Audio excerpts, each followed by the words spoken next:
My name is Keisha, and I am 32 years old.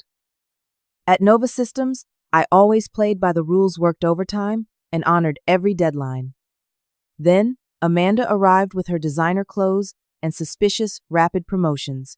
When she returned from her Las Vegas trip with our VP, Justin, something changed.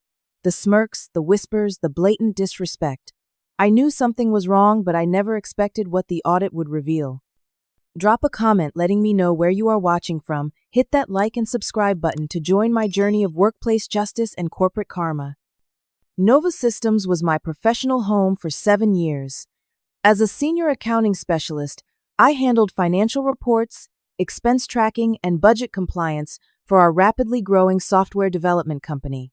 The glass and steel building in downtown Seattle housed 300 employees across 6 floors, with our accounting department tucked away on the 4th floor. My daily routine involved spreadsheets, receipts, and ensuring every penny was accounted for. While it might sound boring to some, I found satisfaction in keeping things organized and transparent. My immediate team consisted of 5 people: me, Barbara, Derek, Lisa, and our manager, Gregory. Barbara was 56 with salt and pepper hair and reading glasses that perpetually hung from a beaded chain around her neck. She had been with Nova for 15 years and taught me everything I knew about corporate finance.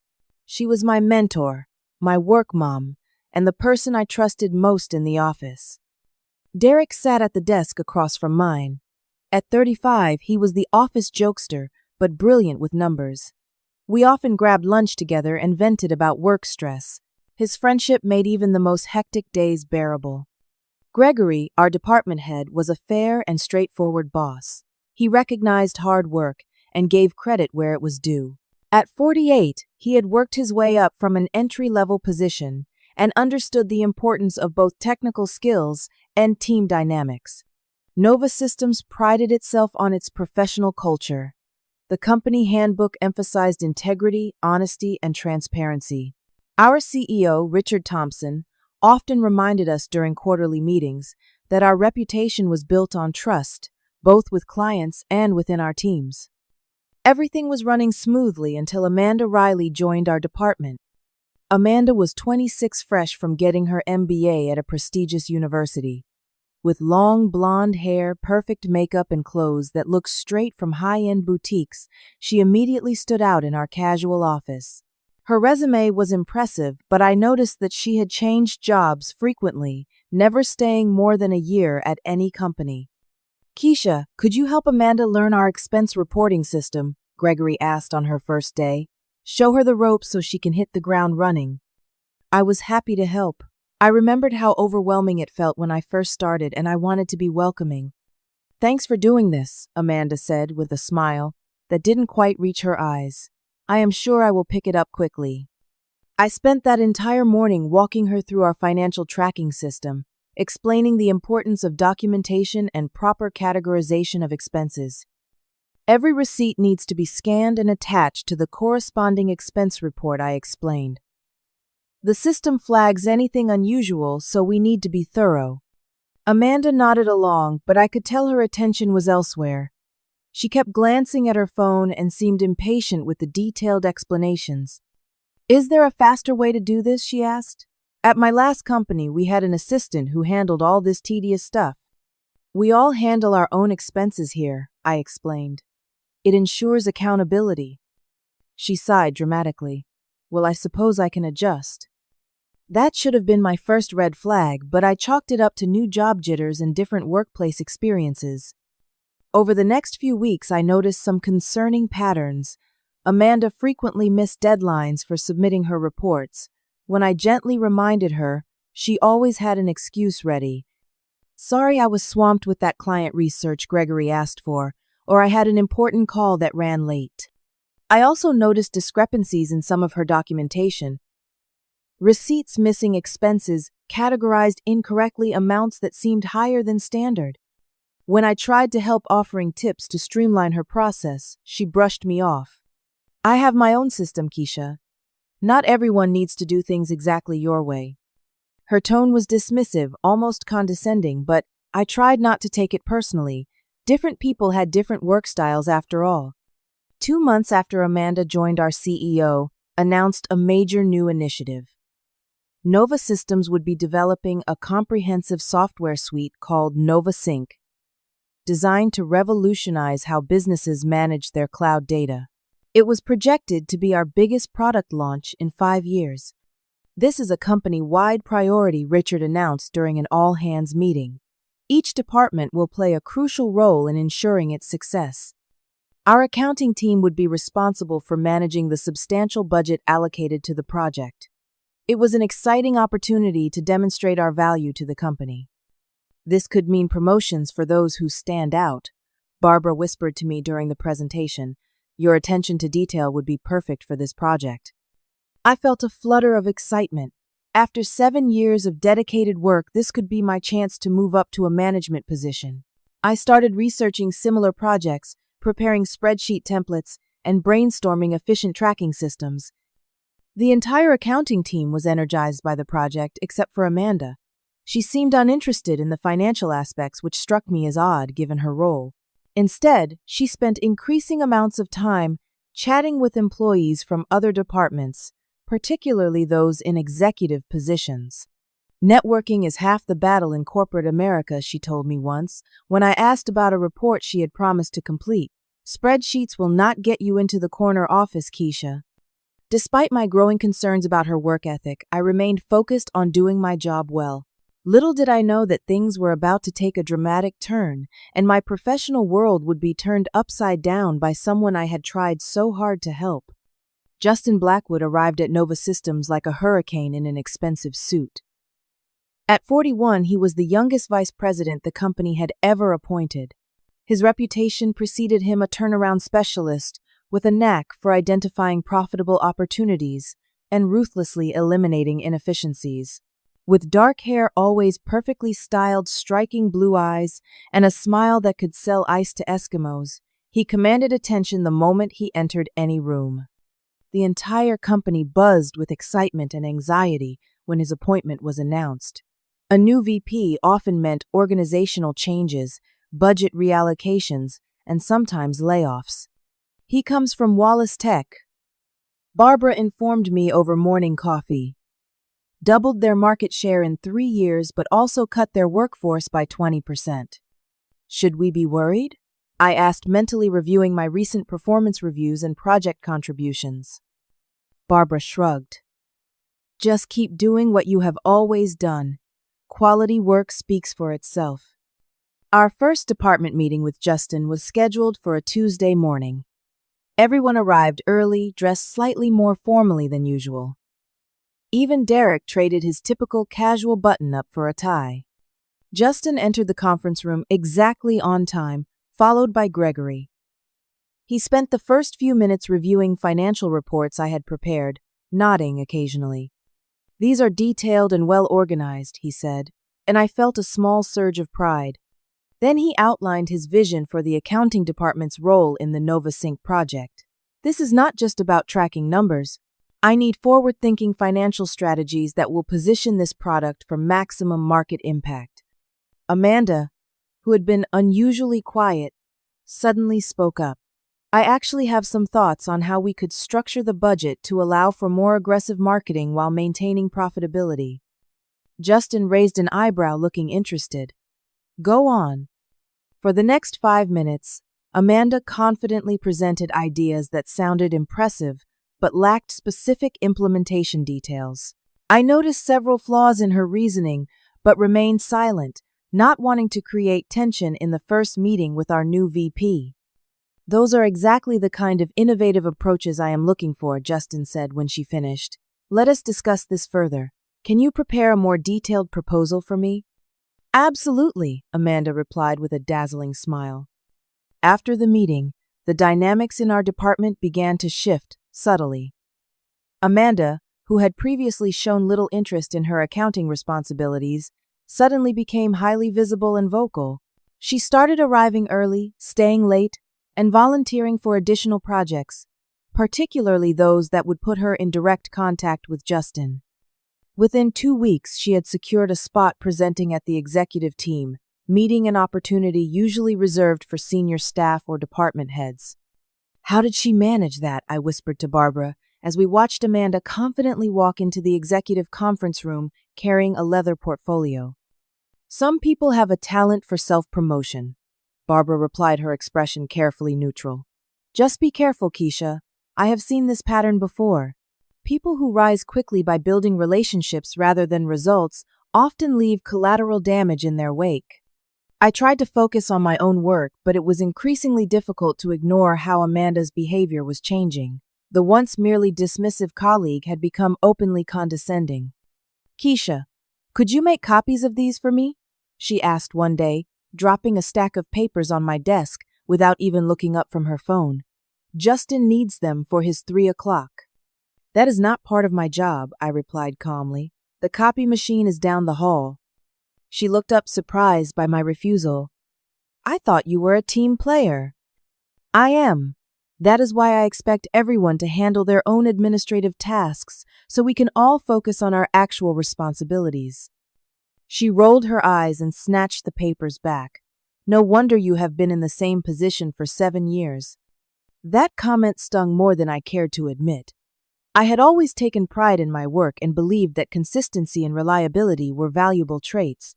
Now Amanda was making me question whether my professional approach was outdated.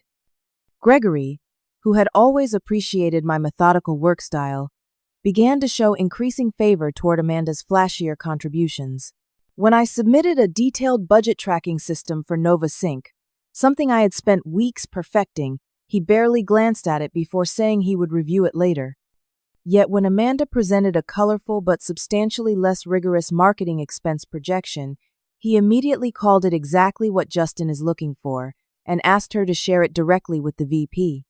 The final straw came when a project I had initiated, a comprehensive audit of our expense categories to identify potential cost savings, was shelved indefinitely.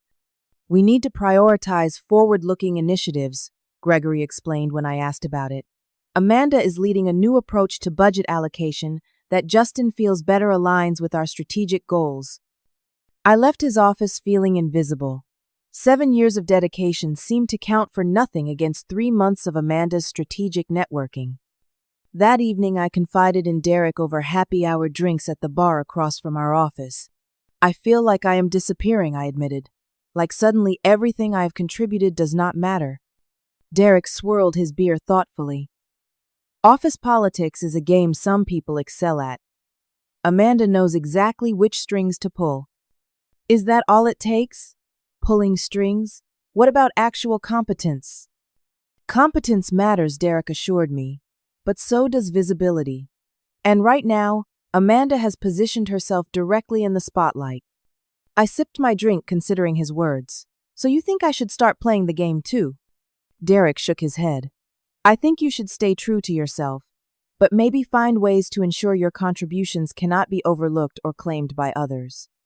His advice made sense, but I had no idea how difficult implementing it would become, or how dramatically the situation would escalate in the coming weeks. 6 months into the NovaSync project, our company announced a major client conference in Las Vegas. It would be a 3-day event at the Bellagio Hotel, featuring product demonstrations, networking opportunities, and strategy sessions with our biggest clients. We need strong representation from each department, Richard announced during the planning meeting. This is our opportunity to showcase NovaSync to our premium clients before the official launch. From accounting, Gregory selected himself, obviously. Amanda, no surprise me somewhat unexpected, and Lisa to attend. Barbara and Derek would stay behind to manage ongoing operations. Congratulations on being selected, Barbara told me with a genuine smile. This is a good sign. Gregory must still value your expertise despite recent distractions. I tried to share her optimism, but part of me wondered if I was only included to handle the financial logistics while others did the glamorous client interactions. The week before the trip, we had several preparation meetings. Justin personally led these sessions, outlining expectations and assigning specific roles for the conference. Amanda, you will co-present with me during the financial overview session, he announced. Keisha, you will handle the budget transparency roundtable, with our Tier 1 clients. It was an important responsibility, and I spent hours preparing detailed but accessible presentations about how our financial structure supported product quality and innovation. I wanted to show our clients that their substantial investments were being managed responsibly. We flew to Las Vegas on a Sunday afternoon.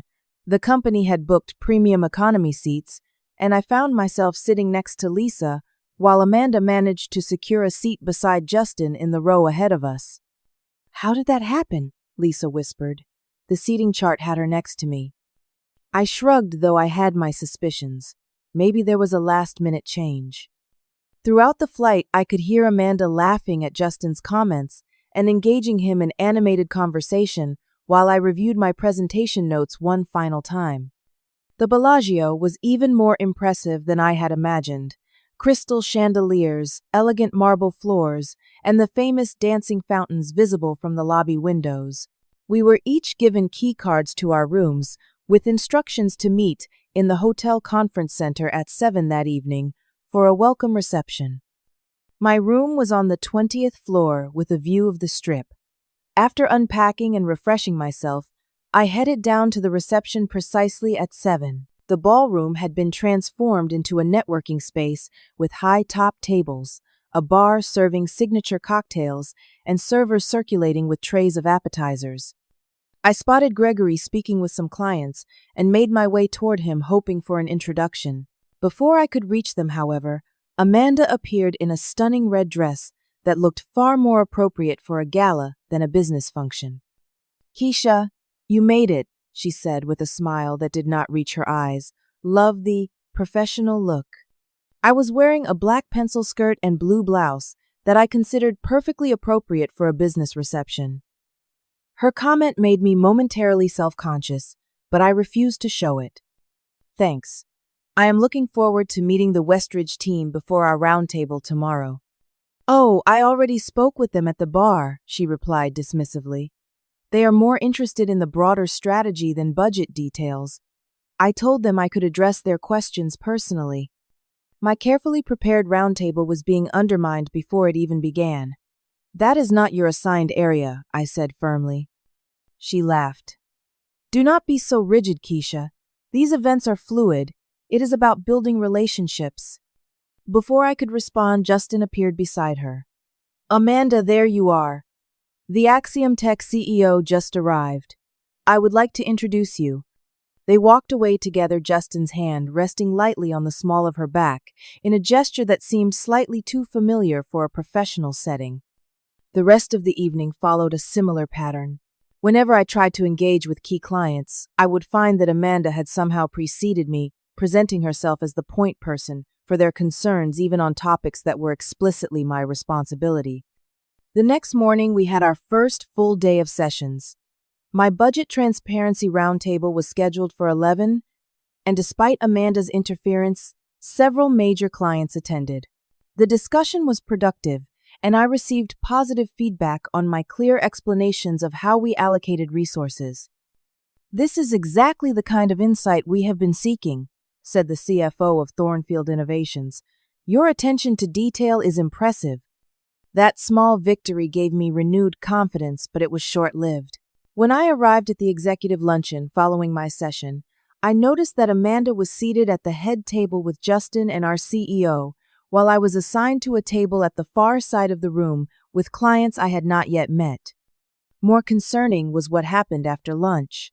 Amanda was scheduled to co-present with Justin for the 2 o'clock financial overview, but when I entered the conference room to observe, she was nowhere to be seen. Justin delivered the entire presentation himself smoothly, covering her portions as if this had been planned. When I returned to my room that evening to change before dinner, I crossed paths with Lisa in the hallway. "Have you seen Amanda?" I asked. "She missed the entire afternoon of sessions." Lisa hesitated, then lowered her voice. "I saw her getting into a cab around 1:30. She was wearing casual clothes and sunglasses, definitely not heading to any business function." I frowned. That is strange. Justin covered for her during their joint presentation. "Maybe he knew she would be absent," Lisa suggested with a meaningful look. During the client dinner that evening at a high-end steakhouse off the strip, both Amanda and Justin were noticeably absent. Gregory claimed they were having a strategic dinner with potential investors, but something about his explanation felt rehearsed. After the official dinner concluded, I decided to stop by the hotel bar for a nightcap before heading to my room. The day had been a mix of professional satisfaction and growing unease about Amanda's conduct, and I needed a moment to decompress. I had just received my glass of Cabernet when I spotted them. In a dimly lit corner of the bar, Amanda and Justin were seated close together at a small table. Her hand rested on his arm as she laughed at something he said. Then, in a motion that confirmed my suspicions, she leaned forward and kissed him briefly on the lips. I turned away immediately, not wanting to be caught watching. My mind raced with the implications of what I had just witnessed. An inappropriate relationship between a VP and his direct report explained so much: the preferential treatment, the missed sessions, the inexplicable promotions. Back in my room, I called Derek, needing a trusted perspective. "I just saw Amanda and Justin kissing in the hotel bar," I said without preamble when he answered. "Whoa," Derek replied, after a moment of silence. "That is problematic. Should I say something to Gregory or HR?" Derek sighed. "Without concrete evidence, it becomes your word against theirs. And with Justin's position, I would look like a jealous colleague trying to undermine her." I finished his thought. "Exactly. Corporate politics can get ugly, Keisha. My advice: document what you observe, but focus on work-related issues, not personal relationships. If there are financial improprieties or professional misconduct, those are safer grounds for raising concerns." His advice made sense, though it left me feeling unsatisfied. Something was clearly wrong with the situation, but I had no proof beyond what I had witnessed in a dark bar. The final day of the conference passed without incident. Amanda reappeared for the closing sessions looking fresh and engaged, as if she had not missed a significant portion of the event. When our team gathered for the flight home, she sat next to Justin again, their heads occasionally bent together in quiet conversation. I spent the flight reviewing my notes from the client meetings and contemplating what, if anything, I should do with what I had observed. Little did I know that Amanda's return to Seattle would mark the beginning of an even more troubling phase of her behavior, one that would eventually lead to her downfall. The Monday after our return from Las Vegas, Gregory called an impromptu department meeting. We gathered in the conference room, still jet-lagged, but curious about the urgent summons. "I have an exciting announcement," Gregory began, beaming like a proud father. "Based on her exceptional contributions to client relations during the Las Vegas conference, I am appointing Amanda as the lead coordinator for the financial aspects of Nova Sync." The room fell silent. This was the role I had been unofficially filling for months, meticulously tracking every expenditure and creating the budget forecast that kept the project on track. Amanda brought fresh perspectives to our executive team and impressed several key clients with her strategic vision, Gregory continued. Justin specifically recommended her for this position. Of course he did, I thought bitterly. Amanda stood and flashed her perfect smile. Thank you for this opportunity. I am excited to take Nova Sync to the next level with innovative financial approaches. She glanced at me briefly, a flicker of triumph in her eyes. I maintained a neutral expression, though internally, I was reeling from the blatant injustice. After the meeting, I retreated to my desk, trying to process what had just happened. 7 years of dedication and expertise had been casually dismissed in favor of someone who had been with the company less than a year and had spent more time networking than doing actual accounting work. Derek stopped by my cubicle later that morning. "You okay?" he asked quietly. "Just trying to be professional," I replied, keeping my voice steady. "That should have been your position," he said. "Everyone knows it." Before I could respond, Amanda approached carrying a stack of folders. "Keisha, I need these expense reports reviewed by tomorrow morning," she said, dropping them on my desk with a thud. As lead coordinator, I will be focusing on strategic planning rather than day-to-day details. The sheer audacity left me momentarily speechless. These reports require proper documentation, I finally replied. They should include all receipts and justifications. Amanda waved her hand dismissively. Some of us do the real work around here, not just sit around checking receipts all day. The comment was loud enough for nearby colleagues to hear. A few heads turned in our direction, then quickly looked away, unwilling to get involved in the growing tension. Proper accounting is real work. I countered, my voice firm despite my rising anger. It is what keeps this company compliant and financially sound. Amanda leaned closer, lowering her voice. Look, we both know how I got this position. Do not make things difficult for yourself. Just do the paperwork and stay in your lane. She walked away before I could respond, leaving me with a mountain of hastily assembled expenses to review and the implicit confirmation of her inappropriate relationship with Justin. Over the next few weeks, a clear division formed within our department. Some colleagues, fearful of crossing Amanda and potentially damaging their relationship with Justin, began to distance themselves from me. Lunch invitations became less frequent. I was excluded from impromptu coffee breaks and after-work gatherings. Others, like Barbara and Derek, remained steadfastly in my corner, recognizing the injustice of the situation, but also limited in what they could do to address it. This is not right, Barbara declared one afternoon, when Amanda had once again taken credit for financial projections I had created. You should speak to HR and say what I asked, frustrated, that I suspect she is sleeping with the VP, that she takes credit for my work. Without concrete evidence, I will look petty and jealous. Barbara frowned, considering the predicament. Then perhaps we need to find evidence. That conversation planted a seed in my mind. I had been so focused on maintaining my professionalism that I had overlooked the possibility of gathering proof of Amanda's misconduct, not about her personal relationship that was murky territory, but about her professional dereliction. I began paying closer attention to the expense reports Amanda submitted. As the lead coordinator for NovaSync, she had been granted a company credit card with a substantial limit to cover project-related expenses. According to company policy, all charges needed to be documented with receipts and clear business justifications. The first red flag appeared when I noticed a $3,000 charge at a high-end boutique in downtown Seattle. The expense was categorized as client appreciation gifts, but no recipients were listed, and the itemized receipt showed women's clothing in what appeared to be Amanda's size. A week later, I found charges for a day spa luxury restaurant meals with no client names attached, and even a weekend car rental that coincided with no known business trips. I carefully documented each discrepancy, creating a secure spreadsheet that tracked dates, amounts, and policy violations. I was not yet sure what I would do with this information, but having it organized gave me a sense of control in an increasingly chaotic situation. Meanwhile, Amanda's behavior toward me grew increasingly hostile. When I asked necessary questions about budget allocations, she accused me of undermining her authority. When I pointed out errors in her reports, she claimed I was being nitpicky to make her look bad. The situation came to a head during a department budget review. Amanda presented inflated projections that made her initiatives look more successful than they actually were. When I quietly pointed out a calculation error that significantly affected the bottom line, she exploded.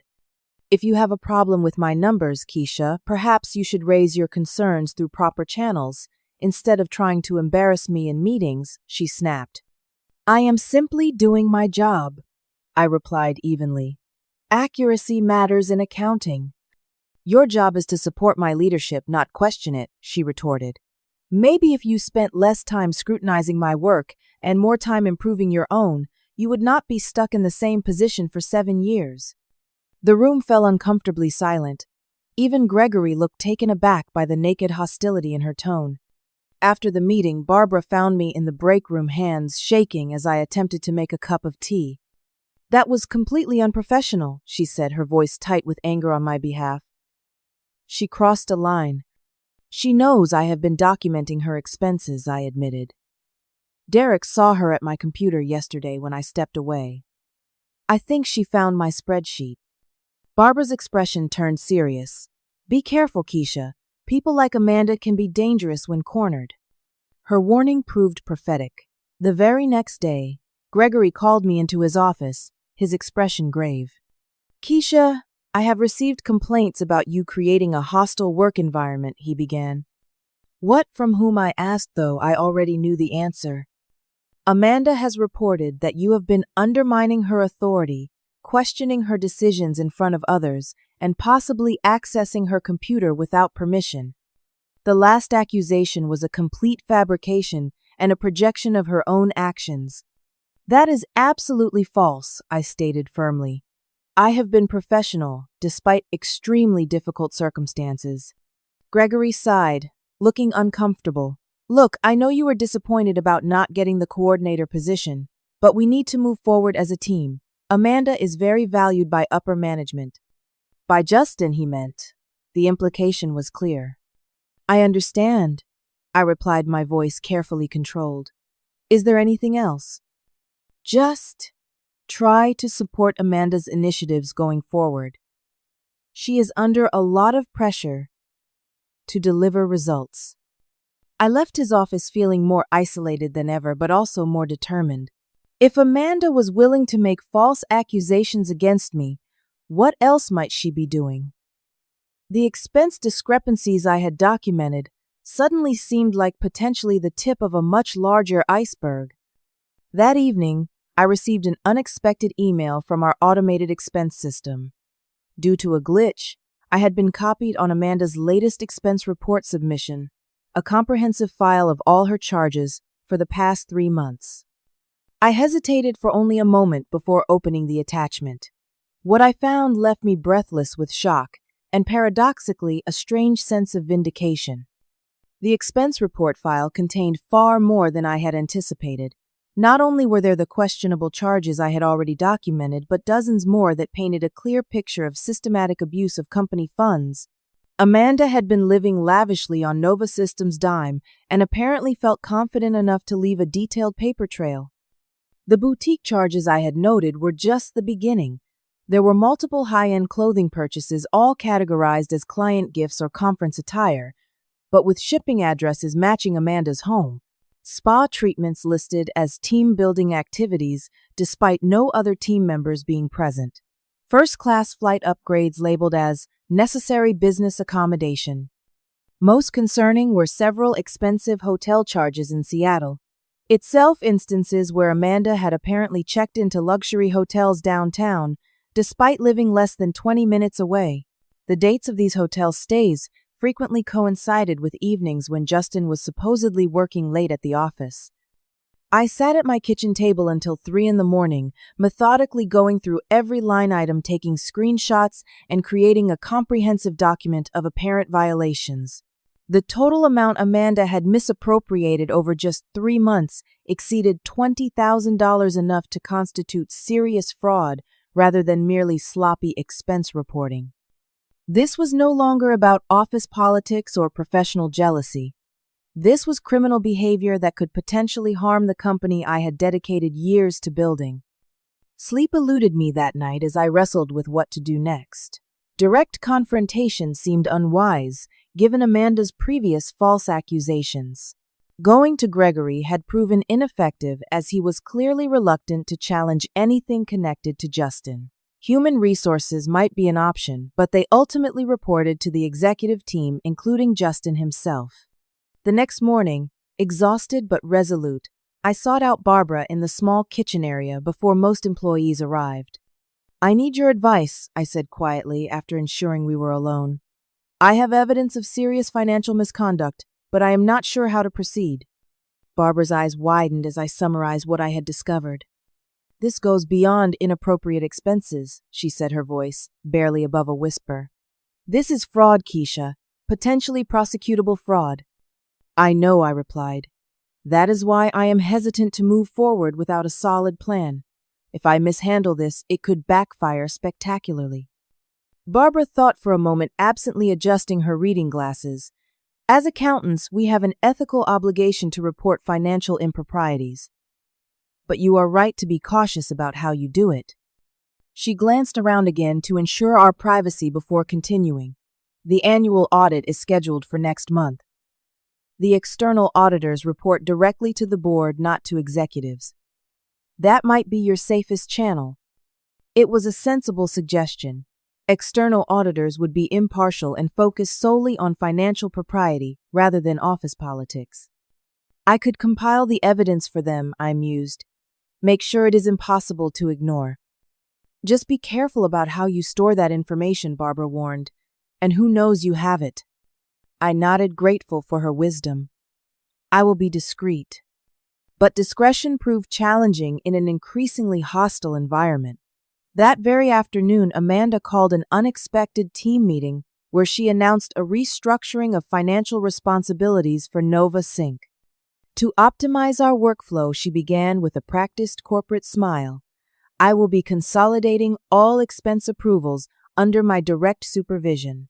Keisha will transition to focus exclusively on historical accounting rather than current expenditures. It was a transparent attempt to cut me off from monitoring her ongoing activities. When I glanced at Gregory hoping for intervention, he avoided my gaze entirely. After the meeting, Derek caught up with me at the elevator. That was a blatant power play to sideline you, he said indignantly. She knows I have been tracking her expenses, I replied quietly. She is trying to cover her tracks. Can she do that? Just change your job responsibilities without HR involvement? I shrugged helplessly. With Gregory and Justin backing her, apparently yes. That evening, I received an email from Amanda addressed to the entire accounting team. Effective immediately, all financial documentation related to NovaSync will be stored in the new secure drive I have established. Previous files should be transferred to this location and removed from departmental shared drives. This change ensures proper oversight and accountability. The message was clear: she was attempting to control all financial records to hide evidence of her misconduct. Fortunately, I had already secured copies of the damning expense reports on my personal devices at home. The following days brought increasing tension.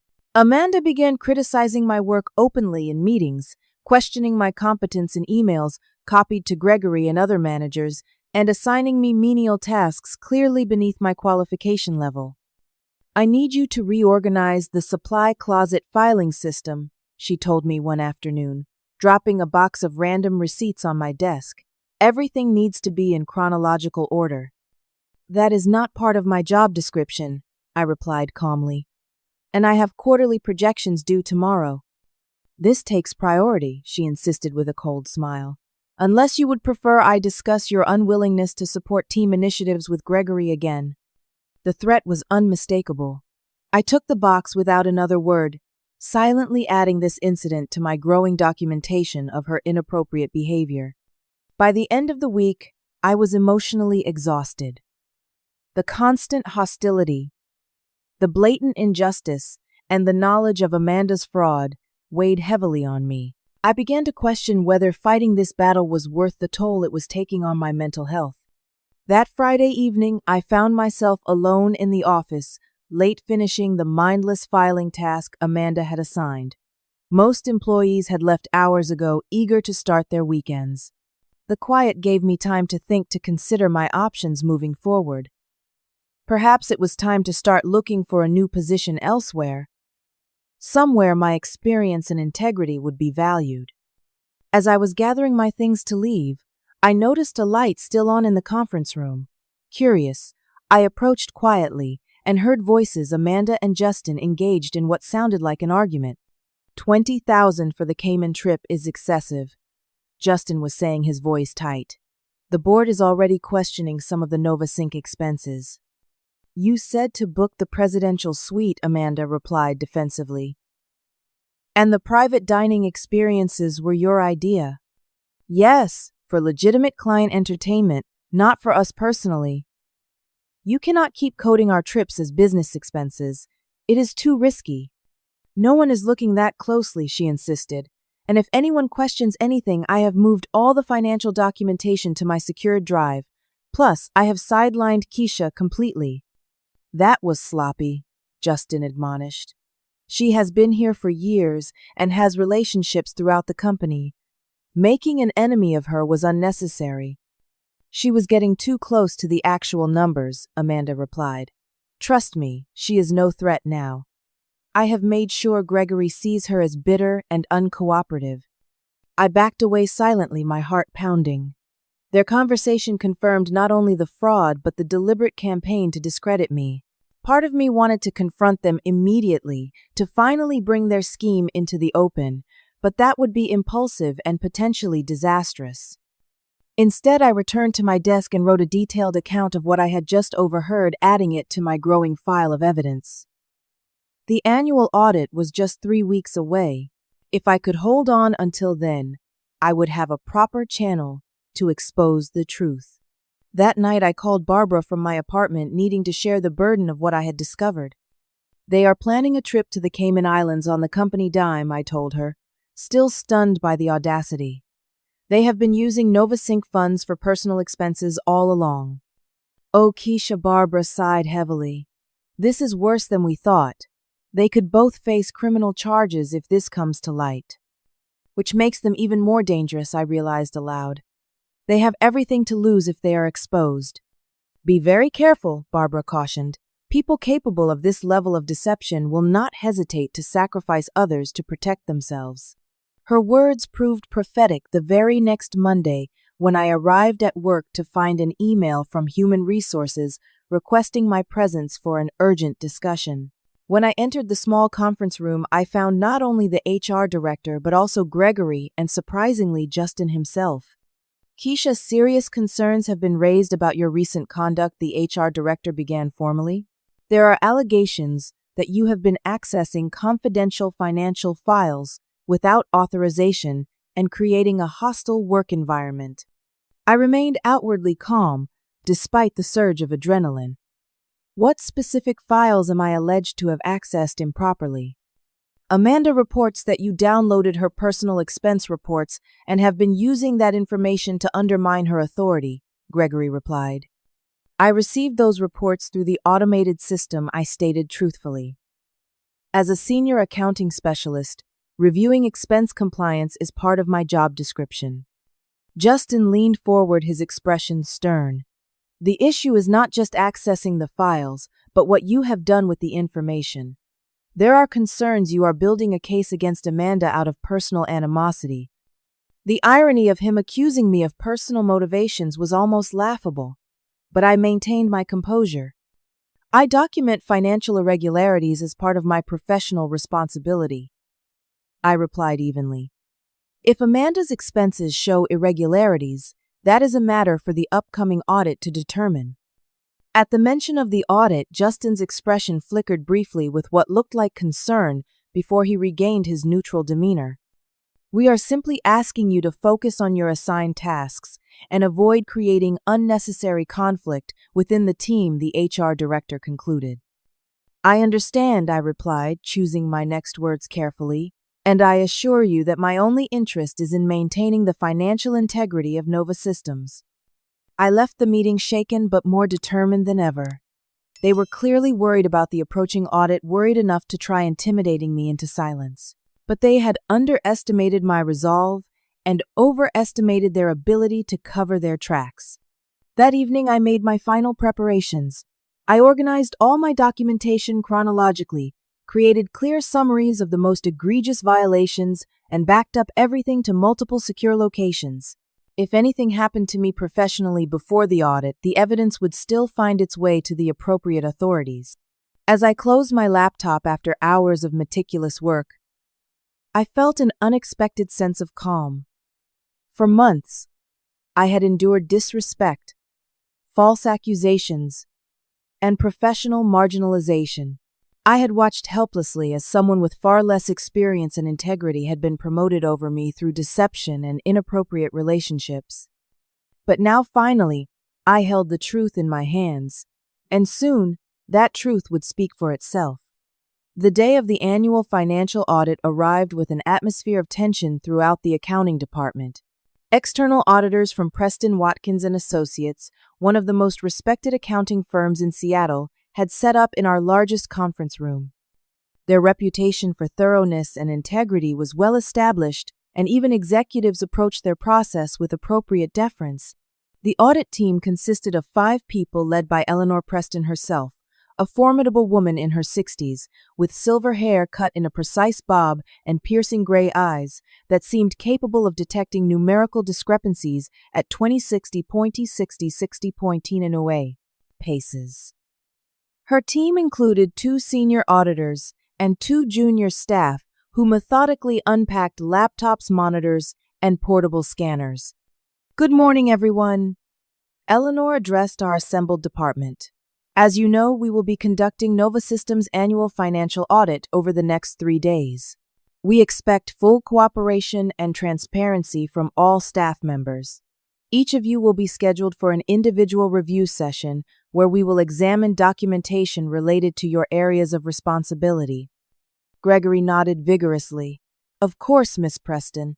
My team understands the importance of this process and will provide whatever you need." Eleanor consulted her tablet. "We will begin with department overview from you, Mr. Sanders, followed by individual sessions starting with your senior staff." Throughout the morning, I focused on my regular tasks while keeping one eye on the conference room. Gregory spent nearly 2 hours with the audit team emerging looking slightly pale but maintaining a professional demeanor. Barbara was called in next, then Derek. Each session lasted approximately 45 minutes. When Barbara returned to her desk, she gave me a subtle thumbs up indicating that her portion had gone well.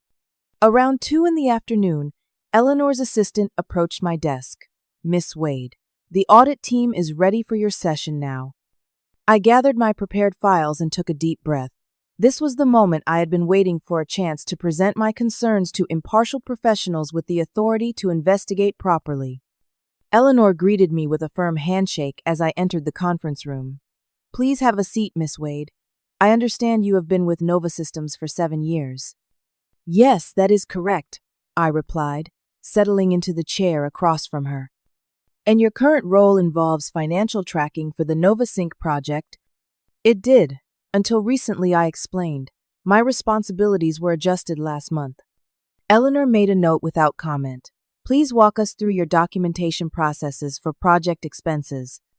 For the next half hour, I answered their questions thoroughly and professionally, explaining our standard procedures and how they applied to various categories of expenditure.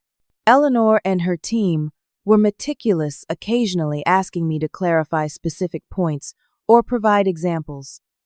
As our session was drawing to a close, Eleanor asked what seemed like a routine final question.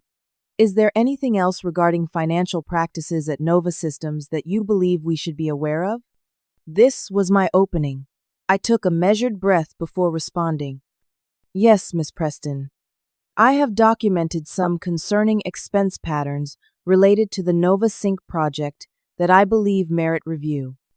I removed a USB drive from my portfolio and placed it on the table. "This contains evidence of what appears to be systematic misuse of company funds by Amanda Riley, our current financial lead for NovaSync. I received these reports through our automated system and noticed numerous irregularities that violate both company policy and possibly financial regulations." Eleanor's expression remained neutral, but her eyes sharpened with interest. She nodded to one of her team members, who took the drive and connected it to a secured laptop. "Can you summarize the nature of these irregularities?" she asked. "Personal expenses being coded as business expenses," I explained. "Luxury purchases without business justification. Hotel charges in Seattle for no apparent business purpose. Missing or falsified receipts. The total amount exceeds $20,000 over just 3 months." The junior auditor had pulled up my files and was scrolling through them efficiently. He whispered something to Eleanor, who nodded slightly. "Thank you for bringing this to our attention, Miss Wade," she said formally. "We will include this in our review. Please understand that our process requires us to verify all information independently." "Of course," I replied. "I understand the need for due diligence." As I left the conference room, I noticed Amanda watching me from her desk, her expression a mixture of suspicion and contempt. She was scheduled to meet with the auditors after lunch the following day, which gave the team ample time to review the evidence I had provided. That evening, I received a brief professional email from Eleanor requesting additional documentation related to specific NovaSync expenditures. I promptly provided everything requested, including access to the original system notifications that had alerted me to the issues. The next morning, the audit continued with remaining team members. The atmosphere in the office grew increasingly tense, as word spread that the auditors were asking more detailed questions than in previous years. Gregory paced between his office and the conference room, his usual confidence noticeably diminished. Justin made an unexpected appearance around 11, ostensibly to check in on the process, but clearly attempting to gauge how things were progressing. He stopped by Amanda's desk for what appeared to be an intense conversation before heading to the conference room to speak briefly with Eleanor. Whatever transpired in that conversation did not seem to go as Justin had hoped. He emerged looking distinctly unsettled and left the accounting floor without speaking to anyone else. Amanda's scheduled session with the auditors was set for 1:30. She spent the morning projecting exaggerated confidence, speaking loudly about her streamlined financial processes and making a show of organizing her documentation. "This will probably be the shortest session of all," she told Lisa with a laugh. "My records are immaculate." At precisely 1:25, she gathered her materials and headed for the conference room, pausing by my desk on the way. "Trying to make trouble for me with the auditors will not work," she whispered, leaning down as if asking a casual question. "My documentation is perfect." I simply smiled politely. "Good luck with your session."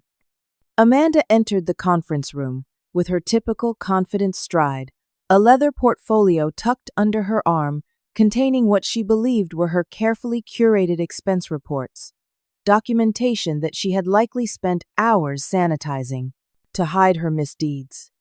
What she did not know was that the auditors had already seen the unaltered versions I had provided along with the system logs showing the original entries before her modifications.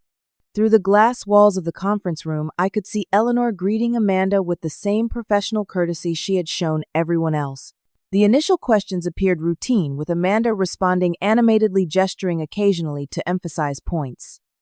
Then Eleanor requested Amanda's expense file. With a confident smile, Amanda handed over her portfolio. Eleanor opened it, removed a thick folder, and began reviewing the contents. The change in the room's atmosphere was almost palpable, even from outside. Eleanor's expression shifted from professional neutrality to focused intensity. She turned a page, then another, her brow furrowing slightly. One of the junior auditors leaned over to look at a document, his eyebrows raising in surprise.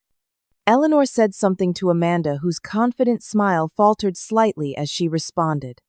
More pages were turned. More questions asked. Amanda's posture grew increasingly rigid, her gestures more defensive. Then came the moment that would be forever etched in my memory. Eleanor held up what appeared to be a printed email, adjusted her reading glasses, and slowly read aloud. Though I could not hear her words, Amanda's reaction made the content clear. Her face drained of color, and she lunged forward as if to grab the paper from Eleanor's hands before catching herself. Later, I would learn that among Amanda's documents was an email she had inadvertently included a draft resignation letter, never sent but saved in the same folder as her expense reports.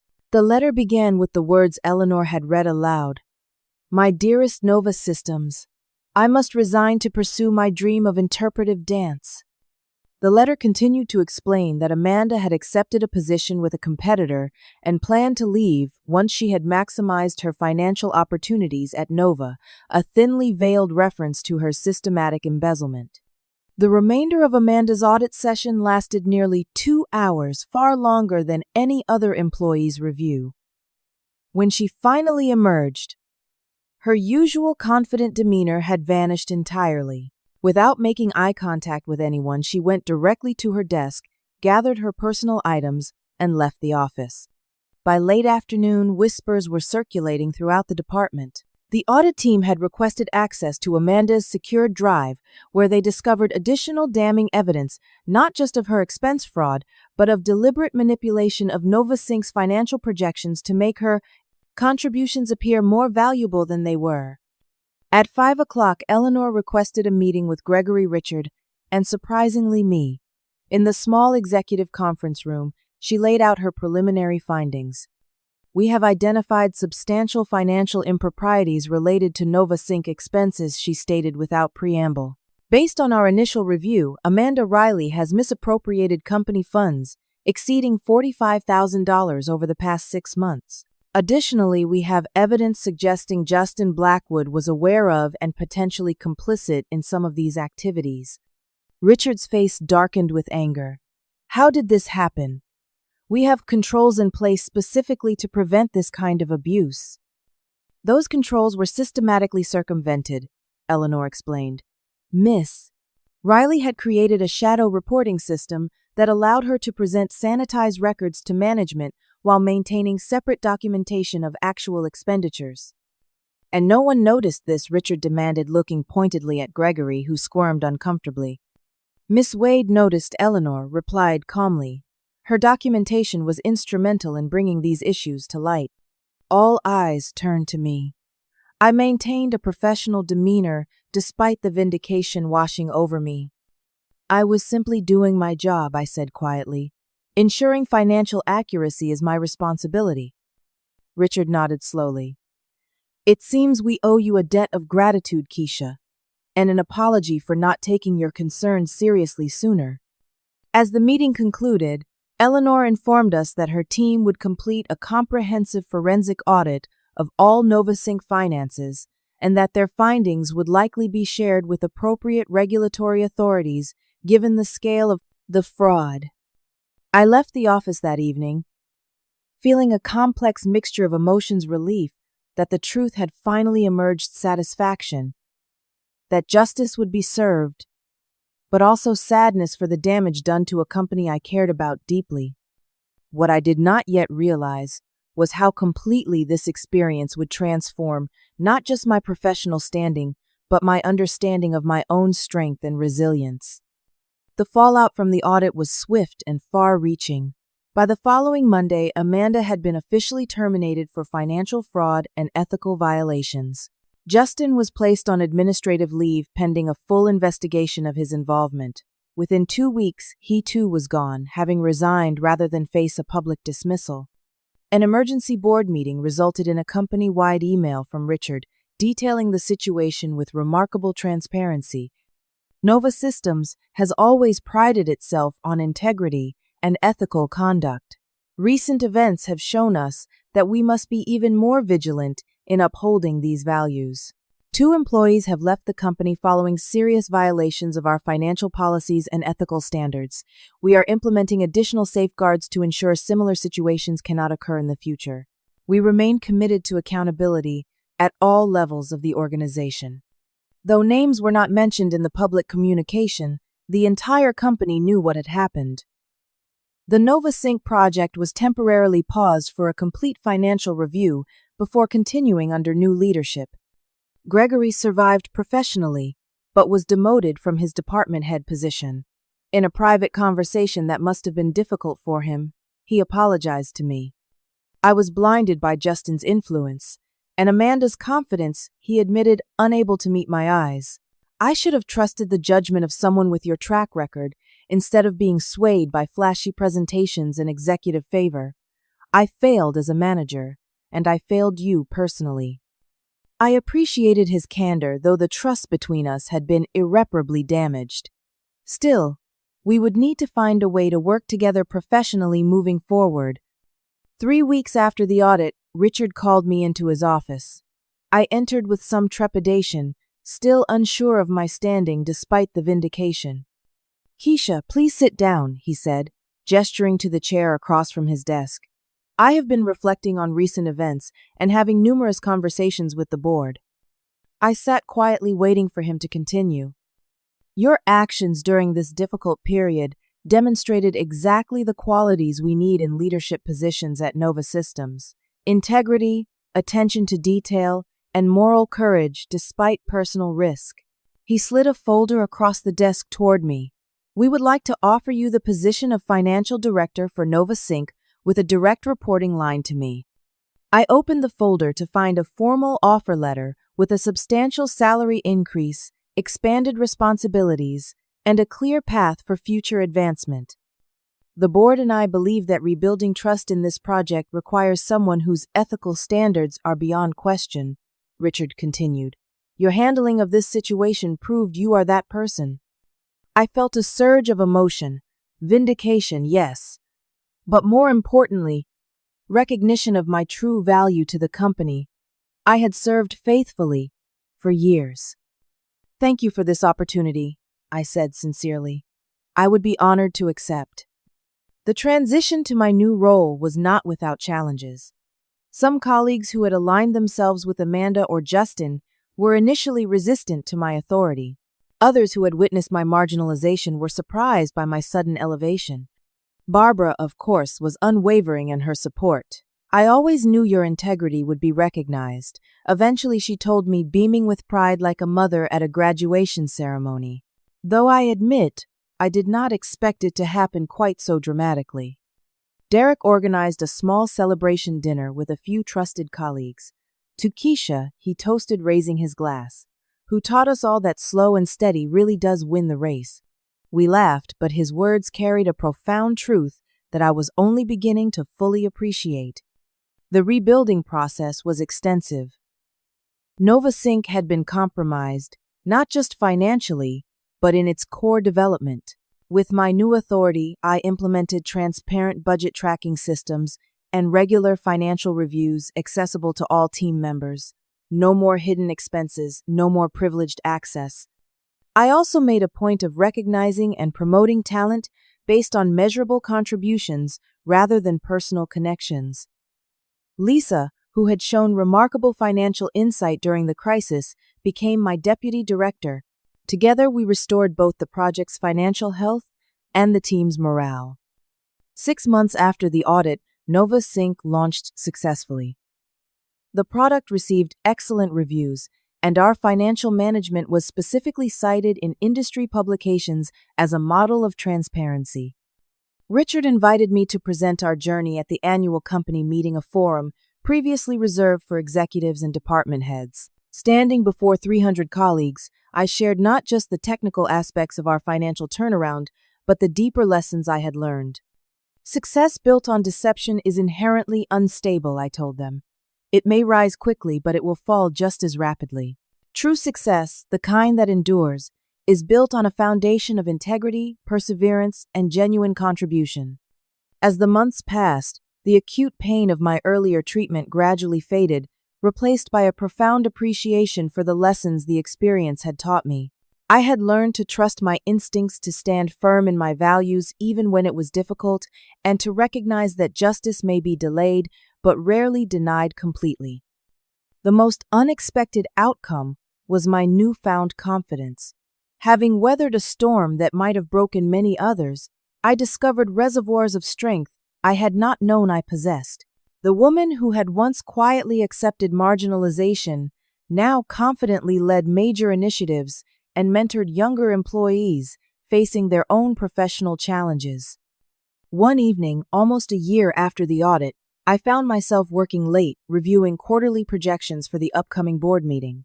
Barbara stopped by my office on her way out. Still burning the midnight oil, she asked, leaning against the doorframe. I smiled, saving my work before giving her my attention. Just finalizing the presentation for tomorrow. Hard to believe it has been a year already. Barbara nodded thoughtfully. You know, I have been in corporate America for 30 years, and I have seen all kinds of people rise and fall. The Amandas of the world are common, bright, charming, willing to cut corners for quick advancement. And they often succeed, at least temporarily, I acknowledged. Yes, but people like you, those who build their careers on substance rather than show, on integrity rather than influence you, are the ones who ultimately shape the culture of an organization, she smiled warmly. I am proud of you, Keisha. Not just for exposing the fraud, but for how you have led since then. You have changed Nova Systems for the better. Her words touched me deeply. Through all the difficulties, I had never lost sight of what mattered most, not titles or recognition, but the knowledge that I had remained true to myself and my values. As Barbara left, I found myself reflecting on the strange journey that had brought me here. Amanda's betrayal and deception had initially seemed like the worst professional experience of my life. Yet without that painful chapter, I might never have discovered my own capacity for resilience, leadership, and positive change. The deepest lesson was not about corporate politics or even professional ethics. It was about the power of authentic self-worth, the quiet confidence that comes from knowing your value does not depend on others' recognition or approval. Sometimes the greatest triumph is not in defeating those who wrong you, but in refusing to let their actions define you or diminish your commitment to your principles. I gathered my things and turned off the office light, ready to head home. Tomorrow would bring new challenges, new opportunities to demonstrate the leadership I had discovered within myself, and I was ready to face them with the hard-won wisdom that only adversity can teach. True integrity is not tested when things are easy, but when standing firm might cost you everything. Have you ever had to stand your ground when it would have been easier to look the other way, or witness someone getting their just desserts after trying to undermine others? Share your experiences in the comments below. If this story resonated with you, please hit that like button, subscribe for more workplace justice stories, and share with friends who might need a reminder that integrity eventually wins. Thank you for joining me on this journey. And remember, sometimes the best revenge is simply living well and letting karma do its work.